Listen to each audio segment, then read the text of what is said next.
Welcome back from दीर्घ नाज़रीन। इस वक्त हम बात कर रहे हैं मस्ताना साहब के हवाले से, बबू बराल के हवाले से, बल्कि हाजी अलबेला को भी हम इस वक्त बैठे याद कर रहे हैं, उन नामों को याद कर रहे हैं जिन्होंने यहाँ पर थिएटर को मकबूल किया। जैसा शाहिद खान यहाँ पर मौजूद है, उन्होंने कहा कि जुगत का थिएटर जो है यहाँ पर मजाक को लेकर, मजाक का एक थिएटर लेकर आए और लोगों की जो टेंशन थी उसको दूर किया। लेकिन अब तारिक जावेद साहब का हम बहुत नाम लेते रहे, शीबा साहब आपके हस्बैंड, एक एकेडमी, वो भी बहुत सारे लोग उनके स्टूडेंट। आप क्या समझती हैं कि कितना फ़र्क आया है इस स्टेज में? सबसे पहले तो मैं नजम अली साहब आपका बहुत बहुत शुक्रिया अदा करती हूँ सिटी 42 का, कि हम सब फनकारों को यहाँ इस प्लेटफॉर्म पे जमा किए कि आज हम जो हमारे दो मरहूमीन यके बाद दिगरे वफ़ात पा गए हैं, the great Mastana and also the great बबू बराल, ये वाकई बहुत बड़े फ़नकार थे, परफॉर्मर थे और इन्होंने एक राज किया है थिएटर पे। इसी तरह हाजी अलबेला साहब से शुरू होते हैं, तारिक जावेद साहब मरहूम और शौकी ख़ान, आबिद ख़ान एंड नाउ अलबेला साहब के बाद से अब ये मस्ताना साहब और बबू बराल। इनका खला कोई पूरा नहीं कर सकता। वो तो अपनी इज़्ज़त कमाकर, अपना नाम शोहरत, अपना एक रिकॉर्ड बनाकर यहाँ से चले गए हैं और मैं ये समझती हूँ कि पब्लिक उनको बेतहाशा चाहती है। मुझे बड़ा दुख हुआ है ये देख कर के कि जब अब कोई लेजेंड मर जाता है तो फिर मैं सोचती हूँ कि वहाँ पे इतनी ज़्यादा फ़नकार इकट्ठे क्यों नहीं होते। फिर मैं सोचती हूँ जब ज़िंदगी में किसी को नहीं पूछा जाता तो मरने के बाद तो बात ही ख़त्म हो जाती है। ये तो मैं आर्टिस्टों का अहवाल बता रही हूँ। हालांकि अवाम और बल्कि पूरा पाकिस्तान, इवन मैंने पट्टियाँ चलती देखी हैं वज़ीर आज़म साहब की भी, कि उन्होंने अप्रिशिएट किया, उनको खराज तहसीन पेश किया, तो ये तो उनका फ़नी महराज था। बबू बराल साहब गुजरावाला के वो फ़नकार थे जो मरहूम तारिक जावेद साहब के शागिर्द थे। हालांकि तारिक जावेद साहब के फैसलाबाद से बहुत ज़्यादा शागिर्द हैं, तो बबू बराल साहब गुजरावाला से ताल्लुक़ था और आखिरी दम तक वो तारिक साहब को बहुत याद करते थे। मेरी उनके साथ बेपनाह यादें हैं। मैंने उनके साथ स्टेज पे और मुल्क से बाहर और फिल्मों में भी काम किया और इवन हमारा बिल्कुल एक बहन भाइयों जैसा, मेरे तो जितने भी फ़नकार हैं उनके साथ एक घरेलू मरासम है जो मैं आज तक निभा रही हूँ। और मैं इस दौर के लोगों को भी, इस दौर का मतलब जो उस वक्त से हमारे साथ काम कर रहे थे, उनको भी चाहिए कि एक दूसरे से ये रिश्ते बनाए रखें। वो थिएटर के बाद घरों में सो ना जाया करें, जैसे वो पुराने आर्टिस्ट रवायतें कायम रखते थे, एक दूसरे से टच रहें। टच रहेंगे तो कुछ सीखेंगे, कुछ मैनर्स भी। बाकी इस दौर में जो आप थिएटर का कह रहे हैं, तो मैं ये समझती हूँ कि बात ये है कि वो जब ड्रामे हुआ करते थे, स्क्रिप्ट होता था, डायरेक्शन होती थी, प्रोडक्शन होती थी और फ़नकारों को काम करने का शौक़ भी होता था। फ़नकार अभी भी बहुत अच्छे हैं, फ़र्क क्या है कि वो प्रोड्यूसर्स नहीं रहे, वो स्क्रिप्ट नहीं रहा, वो डायरेक्टर नहीं रहा। और एक जिसे लोग खैर मैं तो अब स्टेज नहीं करती जब से उमर साहब ने काम ख़त्म किया, उमर शरीफ साहब ने या सुहेल अहमद साहब, तो हमारी डायरेक्शन कुछ और होगी। मैं फिल्म और टीवी में ही बिज़ी हूँ, लेकिन स्टेज से तो मेरा पुराना इश्क और प्यार है। तो मैं टिप्स दे सकती हूँ, मैं किसी को वो तनकीद इसलिए नहीं कर सकती कि मैंने फिर इन्हीं लोगों में उठना बैठना मिलना होता है। मेरी सिर्फ ये टिप्स हैं कि प्लीज़ जो भी हमारे प्रोड्यूसर्स हैं, वो जो ये लोग काम कर रहे हैं, उनको उस फ़नी महराज तक ले जाएं कि आज हम उनके लिए बैठे हैं तो कल को कोई इनको भी उसी लफ्ज़ों में उनका नाम जो है वो ले, क्योंकि अच्छाई का नाम देर पा है। अगर कोई बुरा काम कर रहा है या करवाया जा रहा है वो वक्ती तौर पर है। तो ये जितने भी इस वक्त काम कर रहे हैं इनमें कुछ अच्छे भी हैं, मेरे लिए तो सब अच्छे हैं, लेकिन उनके पीछे जो कमाई कर रहे हैं ना उससे, वो मैं आपको पैसे बताती कमा रहे हैं हूँ वो सर। आज मैं आपको बताऊँ, उमर शरीफ साहब ने टिप्स बताती हूँ सर। उमर शरीफ साहब ने लास्ट जो प्ले किया था तमासील में, तो दाएं बाएं जो थे ना थिएटर, वो कुछ थोड़े आप समझते ना जिस तरह के आजकल के हो रहे हैं। तो उमर साहब के प्ले में हालांकि बहुत बड़ा नाम, तो मैं बता रही हूँ कि लोगों का भी इसमें कंट्रीब्यूशन जो है ना, उनको भी सोचना चाहिए।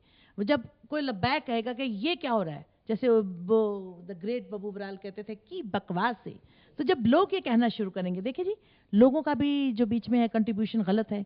फनकार है वो भी सेल्फ सेंसर नहीं है, और गवर्नमेंट को भी बाकायदा तवज्जो देनी चाहिए। जब बाकायदा छापे पड़ेंगे ना इन तमाम बैड कामों पे, तो फिर मैं देखूंगी कि कैसे ये काम नहीं होता। यानी कि छापे पड़ने चाहिए।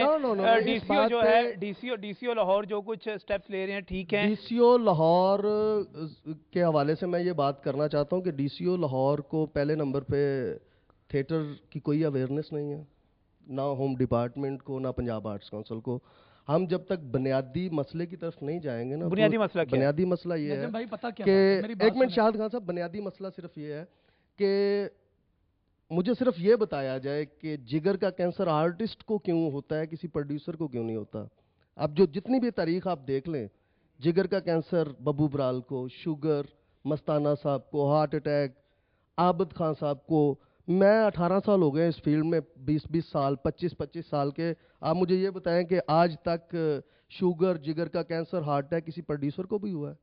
क्यों नहीं हुआ? आप लोग कि मैं आपको बताता हूं कि प्रोड्यूसर जो है ये जब तक अपने आर्टिस्टों से मोहब्बत, आर्टिस्टों से मुखलस नहीं होंगे, इनकी प्रॉब्लम्स को सॉल्व नहीं करेंगे। यहाँ एक सिर्फ एक दुकान के मानिद सिस्टम बना हुआ है।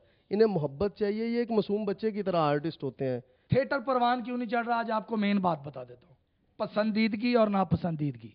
अच्छा। मैं वो उस फनकार को फनकार मानता ही नहीं है, मानता ही नहीं हूँ कि जो ना ट्रेजेडी कर सके, सही, ना लाइन बोल सके, ना रोल कर सके, ना कॉमेडी। वो सिर्फ ये जितने भी फनकार हैं जिनके लिए आज हम बैठे हैं, बब्बू बराल साहब ने कौन सा रोल नहीं किया, तारक जवेद साहब ने कौन सा रोल नहीं किया, आबिद खान साहब ने कौन सा रोल नहीं किया, बाजे वालों की बारात ड्रामा था। पसंद नापसंद कैसी बात है? ये क्या पसंद नापसंद ये है कि एक ग्रुप बन गए हैं, ये मेरे अच्छा। फनकार है, ये मेरा ग्रुप गिलसा बैठे हुए हैं, सना भट्ट बैठी किन्होंने हुई है। ग्रुप बनाया? मैं क्या, किन्होंने ग्रुप बनाया? ये प्रोड्यूसरों ने, ये माफिया ने जिसकी बात तुम कर रहे हो।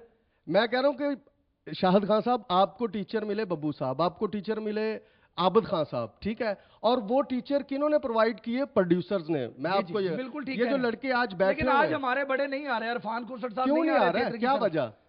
कभी खान साहब नहीं आ रहे, सुहेल अहमद साहब जो क्यों नहीं आ रहे? आपकी वजह- नजर में क्या है? यही क्यों कि नहीं आ रहे? ये इनकी इज्जत नहीं करते, नहीं, ये उनको लाना मानते नहीं नहीं चाहते। ये वही इज्जत वही होती है। सच बताए ना, वो लोग जो काम कर रहे हैं, कर चुके हैं, वो उसी तरह का करवाना चाहते हैं ना, तो उस तरह का यहाँ काम होने नहीं दिया जा रहा। ये तो अपना उसके अपना पीछे लेके आते मेरी हैं, बात मैं सुनिए, साईं मैं अब बनूंगा आपको जी, बताती मैं हूँ। ये बनूंगा जी। आप किसी नामवर तरीन डायरेक्टर को अब ले आए, नामवर तरीन फनकार को लेके आए, आप उनसे डायरेक्शन करवा लें, वो रिहर्सल्स होगी, लेकिन जब आपका स्टेज ड्रामा ओपन शुरू, होगा सही। तो वो जो लोगों के दिमाग में ये बैठ गया, कुछ फनकारों के या उनके पीछे जो पुश है कि नहीं भी अब सही काम को नहीं, अब चूंकि चस्का ही ऐसा डाल दिया गया वल्गैरिटी का, फहाशी का।